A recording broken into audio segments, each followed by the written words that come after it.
प्रश्न ये था कि 2024-25 में हमारे कर्म बंधन जैसे बापूजी ने कहा है बहुत ही फास्ट तरीके से आएंगे। तो इसका उन्होंने प्रश्न पूछा था कि ऐसा क्यों होगा और कौन करेगा। तो उस समय मैंने कुछ उत्तर दिया था और उसमें मैंने आपको कहा था समय जो है वो बहुत बलवान है। उस समय मैंने काल को भी रिलेट किया था। तो मेरा सौभाग्य है कि मुझे मौका मिला कि मैं बापूजी से इसके विषय में थोड़ी चर्चा कर सकूं। जैसे कि उस एपिसोड में भी मैंने बोला था कि मेरा खुद का निजी उत्तर है, लेकिन हम इसके बारे में बापूजी से ज़रूर बात करेंगे। तो बापूजी से मेरी बात हुई, बहुत विशेष तो हम इस पे कोई बड़ा पॉडकास्ट तो नहीं कर पा रहे हैं, लेकिन जब भी बापूजी से कभी लाइव बात होगी या ज्ञान में हमारी चर्चा होगी लाइव या कोई एपिसोड्स में, तो मैं वापस इस प्रश्न को ज़रूर उठाऊंगी और बापूजी से उनके ही मुंह से वापस समझने का प्रयास करेंगे। लेकिन जो उन्होंने मुझे उत्तर दिया, जो उन्होंने मुझे समझी दी उस समय, वो मैं आप सबके साथ शेयर कर रही हूँ।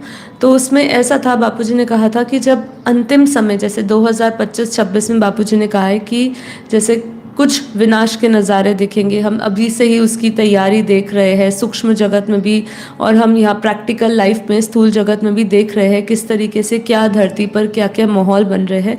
वो किसी से छुपे नहीं है, इसलिए उसकी बार बार बात करने का कोई मतलब नहीं।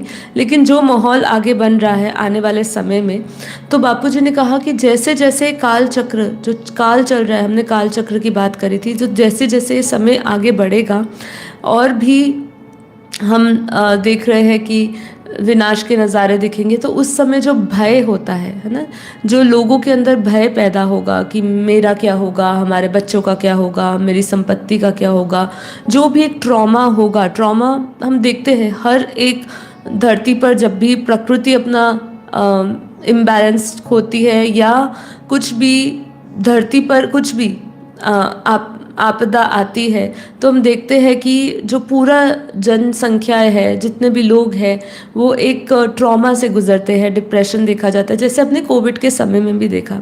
और ऐसा अक्सर आने वाले समय में भी देखा जाएगा कि जब ये सब चल रहा होगा तो लोग बहुत दुखी होंगे, लोग बहुत डरे हुए होंगे। तो जब आगे आने वाला समय बुरा दिख रहा है, जब विनाश दिख रहा है, तो लोग जब भय से भर जाएंगे। वो भय का कारण, बापूजी ने क्या समझाया कि वो जो भय का जो कारण है ना, उस भय के कारण से उनके कर्म बंधन बहुत ही स्पीड में आएंगे। कैसे? जब आप बापूजी ने इसको जिस तरीके से समझाया, उसको एक मैं उदाहरण के साथ जोड़ना चाहूँगी कि मान लो एक शेर है, ठीक है। बंदर क्या है, बंदर इधर से उधर पेड़ पे घूम रहा है, इधर से उधर एक पेड़ से दूसरे पेड़ पे जा रहा है। अब शेर को बंदर खाना है, लेकिन शेर जो है वो पेड़ पे चढ़ नहीं सकता। तो क्या होता है, वो अपना डर, अपना भय पैदा कैसे करता है, बहुत तेज़ दहाड़ता है। जब वो बहुत तेज़ दहाड़ता है ना, तो बंदर नीचे गिर जाता है और उसको शेर खा लेता है।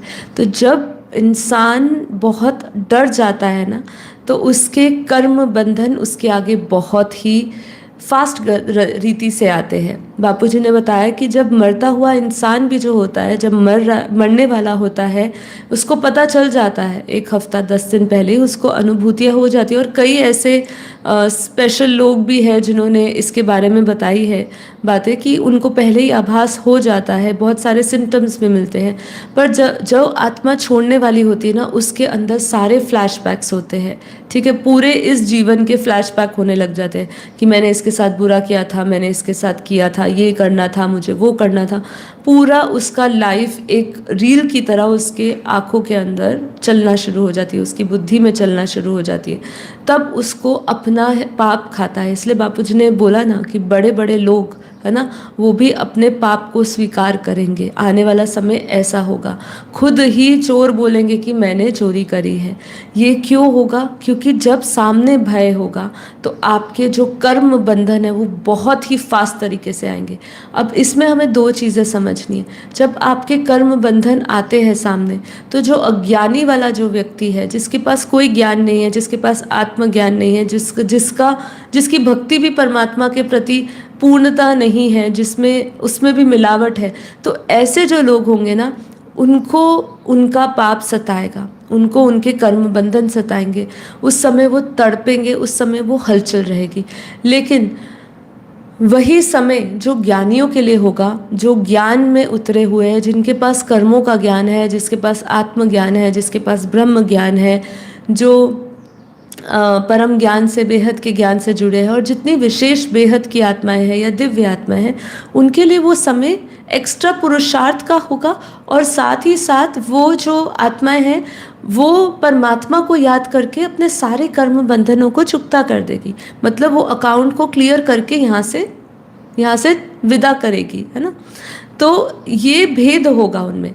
तो जो अच्छी आत्माएं, जिनका परमात्मा के प्रति झुकाव है, जो उसमें लगी हुई है, अध्यात्म में पड़ी हुई है, उनका कभी भी अकल्याण नहीं होगा। इस ऐसे समय में भी उनके लिए ये तो उनके लिए वरदान सिद्ध होगा, क्योंकि आप अपने सारे जो भी कार्मिक बैगेजेस है ना, जो हमने उठाए हुए हैं, हमारी आत्मा ने वो बोझ उठाया हुआ है, वो सब के सब खत्म हो जाएंगे।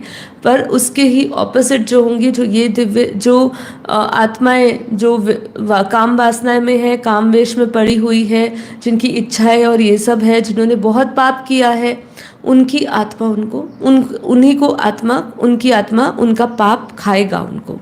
ठीक है। तो ये बापूजी ने मुझे जवाब दिया, जो मुझे लगा मैं आप सबके साथ शेयर करूं। तो भय जो है आगे, इसलिए कहा, कितनी बार बोला, भय बिना प्रीत नहीं। हमारे जीवन में हम जब जी रहे हैं, इस जीवन में चाहे हम ज्ञानी हैं, ज्ञान सहित जी रहे अपना जीवन, एक डिसिप्लिन संयम के साथ जी रहे, पर कर्म बंधन सबके आते हैं, ज्ञानियों के भी आते हैं। हमारे ऊपर काफ़ी बार ऐसा प्रभाव, हमारे ऊपर भी ऐसा कुछ जीवन में घटित होता है, जिससे हम भी ऊपर नीचे होते हैं, हम भी हलचल में आते हैं, हमारा भी जो चिंतन है वो अलग तरीके से जाता है।